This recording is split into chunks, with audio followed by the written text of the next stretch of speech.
Capital News tonight.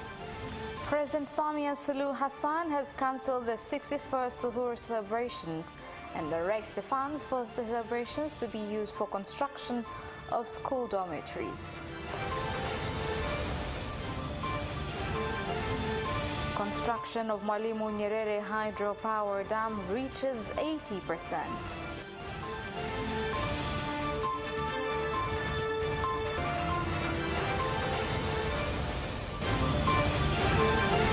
And in sports, Azam still in the title race after win against Police Tanzania.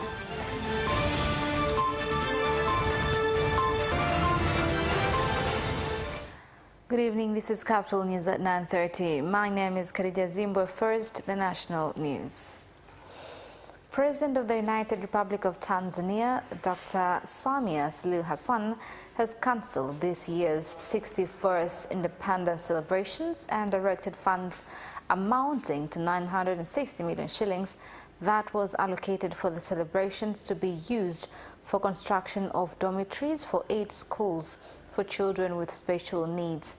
This was revealed in Dodoma by the Minister of State, Prime Minister's Office for Policy, National Assembly and Coordination. Kuna Darajani ambaye iko Singida, kuna Mtanga ambaye iko Lindi. There is Darajani in Singida, Mtanga in Lindi, Songambele in Manyara, Msanzi in Rukwa, Idofi in Njombe, and Longido in Arusha. These are schools for people with special needs. They will receive 960 million shillings that could have been used in Independence Day celebrations. Dialogues and forums will be conducted after regional government leaders have done various social activities. Honorable Prime Minister has directed me to collaborate with regional administration and local government office in monitoring and follow up on forums that will be held. Kufanya usimamizi, ufuatiliaji na tathmini ya midahalo na makongamano hayo ili kujiridhisha na matokeo yake. Now, construction, 11 envoys representing Tanzania in various nations are among more than 200 who include Tanzania People's Defense Forces, TPDF, are climbing up Mount Kilimanjaro to raise the flag at the peak of the mountain, being part of celebrations of the 61st independence anniversary of Tanganyika on December 9th. Ikumbukwe kwamba utalii unatoa ajira isiyopungua milioni 1.5. Tourism sector contributes not less than 1 million employments. By 2025, our target is to get 5 million tourists and contribute $6 billion in the national income. All this can be achieved if there are good plans and strategies, including the task of climbing Mount Kilimanjaro. Mount Kilimanjaro is facing some challenges, including climate change and human activities that destroys environment. ya uhuru wa Tanzania bara ni wakati mwafaka kabisa. This is high time now for putting more efforts in advertising tourism sector. That is why every year people have been climbing Mount Kilimanjaro in commemorating Independence Day. Tunavyokwenda tumeona manufaa yake. Construction of the Mwalimu Nyerere hydropower project has reached 77.15%, where any time from now it will start to be filled with water from power generation. This was revealed during a media inspection tour of the dam in Rufiji Coast region. Mradi wetu unaendelea vizuri sana. Mpaka sasa tumefikia asilimia 77.15. Till 31st of October 2022, the project has reached 77% of implementation of the project. Right now we are finalizing on getting the number of how much has been accomplished for the past month of November. Ni kubwa ni maandalizi ya kuanza kujaza rasmi. Right now the focus is on preparations of filling the dam up with water. The process will begin in the middle of December. Tunaelekea ukingoni kabisa na Mungu akipenda katikati ya mwezi huu wa 12 tutaanza rasmi kujaza hayo maji. Na maji yatajazwa katika namna ambayo tutaruhusu baadhi ya maji yaendelee kutumika kwa sababu ni mtu ambao anatumika katika shughuli za kibinadamu, na sehemu inayobaki basi itaendelea kujaza maji. Farmers from 4 districts of Geita region have urged the government to increase the number of subsidized fertilizer agents in order to address the problem of long queues at Katoro area, where they are forced to spend hours in queues and others having to travel long distances in search for the commodity.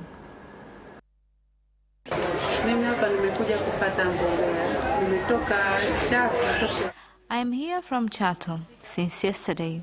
I had to wait till today at 3 p.m. This is a big challenge to farmers. I call on the government to bring agents closer. Tumebainisha vituo 34 katika tarafa zetu 4 ambapo sasa So far we have identified 34 agents and 4 wards. Thus we welcome companies to deliver fertilizer to these agents. After some time, we believe that fertilizer will reach farmers at even closer points. Wanasema unakuja upo njiani, kwa hiyo katika muda fulani tutaweza kupata hiyo mbolea na wakulima watapata mbolea kwa karibu zaidi. Hundreds of residents of Mwanza and from neighboring areas have turned up in big numbers at the dental clinic held at the region's Seketura Referral Hospital that is being run by 20 dental specialists from the hospital as well as from Bugando Referral Hospital. Tunataka huduma za kibingwa tuzisogeze karibu na wananchi. Kwa hiyo ukihitaji kuonana na daktari bingwa ukija unamuona moja kwa moja. Na hii ni kambi tu, ni muendelezo. Kuanzia mwakani kila baada ya miezi mitatu tutakuwa tunafanya kambi kama hii. Tunataka tusogeze huduma za kibingwa karibu na wananchi. Hali ya kanda ya Ziwa kwa magonjwa ya mfumo wa chakula, na tukasema kwamba hali sio nzuri, kwamba wateja ni wengi wenye matatizo kama hayo. Kwa maana ukizingatia kwamba watu wanajihusisha na shughuli za uvuvi. Uwepo wa madaktari bingwa hapa Seketule umetusaidia. Kwa upande wangu mimi zaidi wamenisaidia zaidi mpaka kufikia hali nilionayo. Na ninaomba na Watanzania wenzangu tuungane nao kwa madaktari bingwa hapa, utatusaidia zaidi. Some village leaders in Kilosa district, Morogoro region have said that lack of village border demarcations has contributed to frequent land disputes. This was said by the village leaders after an evaluation and reconciliation committee visited the villages to implement a border demarcation exercise in 13 villages.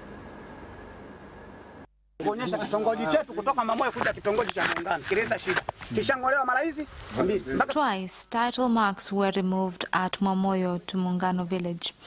The situation escalated conflicts, although the sign was placed back during census exercise. I thank our President Samia Suluhu Hassan for bringing land specialists so that they could help in marking territories, because previously there was a problem between Mwamoyo and Muungano villages. Na kijiji cha Muungano. Ila mpaka sasa hivi leo tunamshukuru Rais kwa kuletea viongozi. Residents of Tanganyika in Katavi region have started planting trees for timber as well as fruits on 23 acres of land, being part of celebrations to mark the 61st independence anniversary of Tanganyika on 9th of December, where they expect to plant more than 3.5 trees so that to restore the natural environment habitat that has been destroyed by human activities.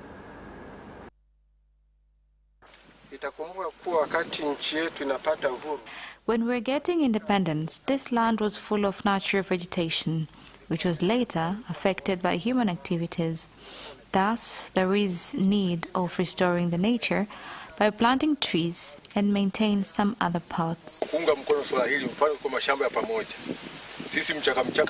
As farmers, we have agreed that every farmer will contribute 3,000 shillings so that we employ people to plant and take care of trees.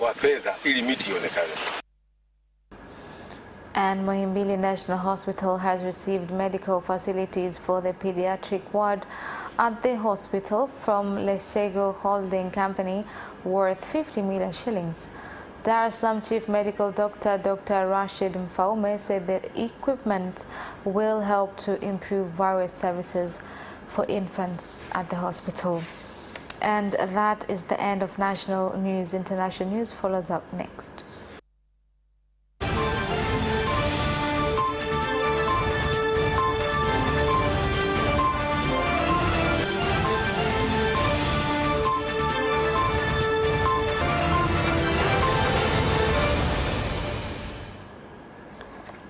Welcome back, and in international news. Sudan's military and political parties have signed a framework deal that provides for a 2-year civilian-led transition towards elections and would end a standstill triggered by a coup in October 21st. But key dissenters, including anti-military protest groups and factions loyal to former leader Omar al-Bashir, who was overthrown in 2019, opposed it. The initial agreement signed on Monday would limit the military's former role to a Security and Defense Council headed by the Prime Minister, but leaves sensitive issues including transitional justice and security sector reform for further talks. Moving on, the official closing of the Nairobi process for the DRC peace talks had to be postponed at the last minute after a section of delegates walked out in protest over unpaid allowances and other issues. The week-long talks, led by former President of Kenya, Uhuru Kenyatta, brought together representatives of the DRC government, major rebel groups, survivors of the conflict, amid civil society for the first time in the process. Ambaye haina mpangilio mwema haiwezi isha vyema. Si ni kweli? Si ni kweli? Na mnajua tulikuwa na Nairobi 1 na tukamaliza vizuri. Na watu wakaweza kufika, kukaa na kurudi manyumbani vyema. Si ni kweli? Lakini nasikitika kusema ya kwamba wale ambao wametupangia mkutano huu wa Nairobi 3 wako na kasoro kidogo. Wako na kasoro. Na hatuwezi kuwa hapa tukiwa tunaongea juu ya amani na watu ambao wametoka porini huko jangwani, wametembea kilomita mingi kufika hapa na maslahi yao haijachungwa. South African President Cyril Ramaphosa's fate could be determined as the executive committee of the governing party meets to discuss allegations he may have committed misconduct and violated the oath of office. A parliamentary inquiry, which Monday's executive committee meeting will discuss, relates to findings that large sums of foreign currency were hidden at Ramaphosa's private game from, and he failed to report the money missing when it was stolen in 2020. President Ramaphosa has denied wrongdoing and has not been charged with any crimes. And that is the end of international news. Business news follows up next after the break. We'll be right back.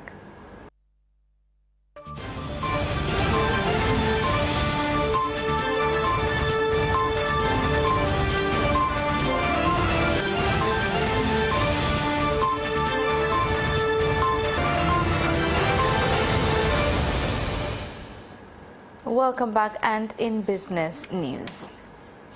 The cashew board in the country has started to collaborate with various stakeholders in Singida region to establish new industries with the capacity to process more than 1,600 tons of cashews that were harvested in the 2020-2023 season in order to reduce exportation of unprocessed cashews.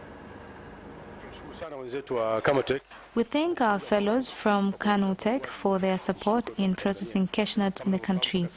90% of exported cashew nut from Tanzania is processed. This is the second season of processing cashew nut. We thank the government and Canutech for bringing machines that simplifies processing of cashew nut. The Deputy Permanent Secretary from the Ministry of Finance and Planning, Lawrence Mafuru, has directed planners, including economists and statisticians, to come up with plans that are implementable with regards to the available resources that will also not affect the economy. It is about time now that we implement tangible plans so that in the long run the impact will be obvious. We first want to protect the interest first and then succeed more than what was achieved before. Right now we are in the low middle income country, the target being achieving higher middle income country. And mobile phone operator Tigo, through its promotion Ndinga Lakishua, in collaboration with Hisense Company, have issued 8 million shillings as well as various products from Hisense to 8 winners following the weekly draw. Tuna washindi 8 ambao kila mmoja anapata shilingi milioni 1 na washindi wawili wanapata vifaa kutoka Hisense. Washindi hawa waliingia katika draw baada ya kufanya miamala ya Tigo Pesa kama kulipa bili, kufanya malipo ya serikali, kupokea pesa kutoka benki, kutuma pesa, kuchukua mkopo wa Bostisha. Nilipopigiwa sikuamini, lakini nilipokuja hapa ndo nimeamini kabisa ni wazi, ni ukweli. Na alikuwa siamini kama ni ukweli. Kwa nashukuru sana kwa kushinda milioni 1, nitaifanyia biashara. And that is the end of business news. Sports news follows up next.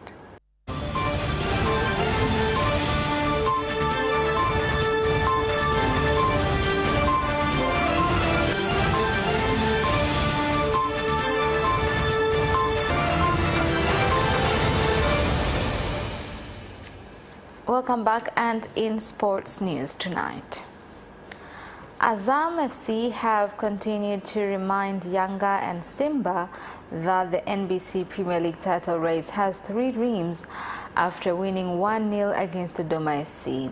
The only goal of the match was scored by Ayub Lianga, this being his first goal for Azam this season.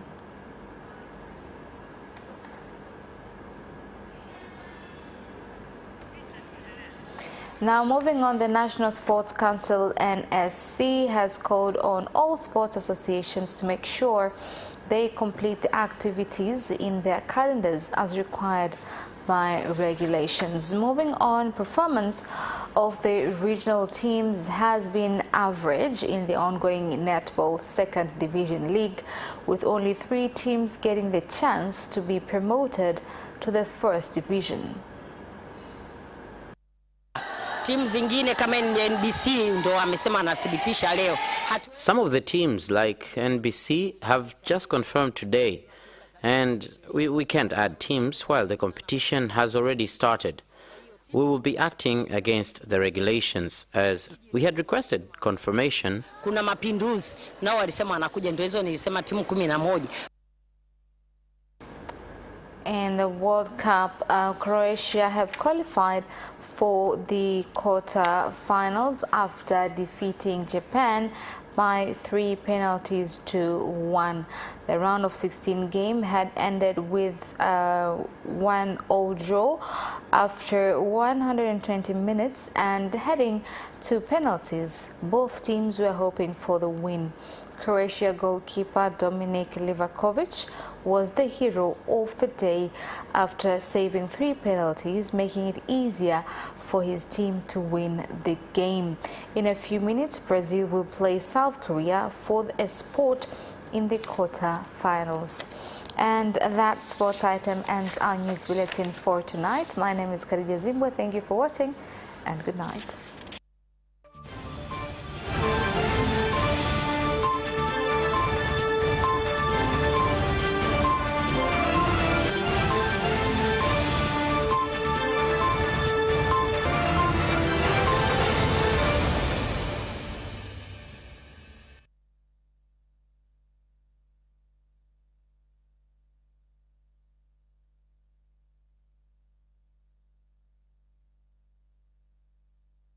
News at 9:30 and get updated on what is happening in Tanzania and around the world on political,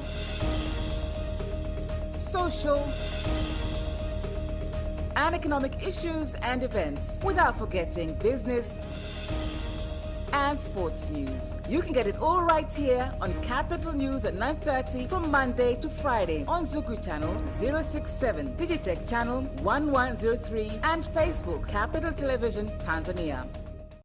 Sasa unaweza kutangaza biashara yako hapa ITV ukiwa popote Tanzania. Wasiliana na mawakala wetu wa mikoani. Moshi Boisafi Shopping Center 0767552551 au 0764150743. Talanta Insurance Agents wapo barabara ya Posta, jengo la Fresh Coach Moshi 0767421822 au 0677480717.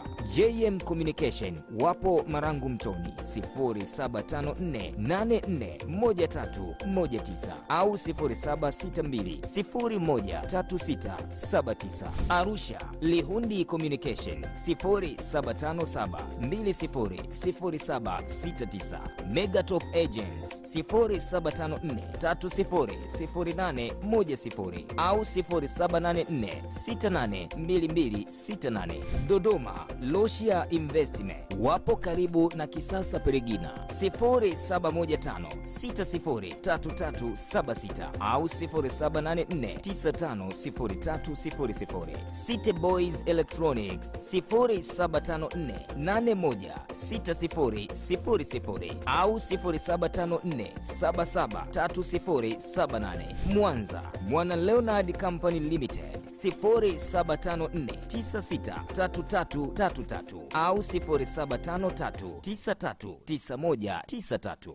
ITV Daima Super Brand Afrika Mashariki. Ni msimu wa kusherehekea, ni msimu wa furaha na upendo, na ITV Radio 1, Capital Radio na Capital TV tupo pamoja nawe. Tumekuandalia punguzo kubwa la bei kwa matangazo yako. Ewe mfanyabiashara, mwaka huu usikubali kuachwa nyuma. Njoo utangaze nasi bidhaa na huduma zako kwa bei za kujiachia kabisa. Kwa ITV utapata matangazo 5 ya graphics kwa Rr5,000 tu, na kwa Radio 1 utalipa matangazo 5 ya kawaida na utapata matangazo 2 bure. Capital TV, Capital Radio na Digital kote bei ni karibu na bure. Usiseme hukujua. Ofa hii ni kuanzia tarehe 15 Novemba mpaka tarehe 15 Januari 2023. Vigezo na masharti kuzingatiwa. Kwa maelezo zaidi wasiliana na idara ya masoko kwa simu namba 0658 777144 au 0784 611112 au 0783 892833. Tune in to Business Edition and meet business leaders and experts who keep you informed on business and economic developments taking place in the country, such as tourism, construction, energy, transport, mining, agriculture, communication, banking, real estate, and more. Business Edition on Friday at 8:15 p.m. only on Capital Television.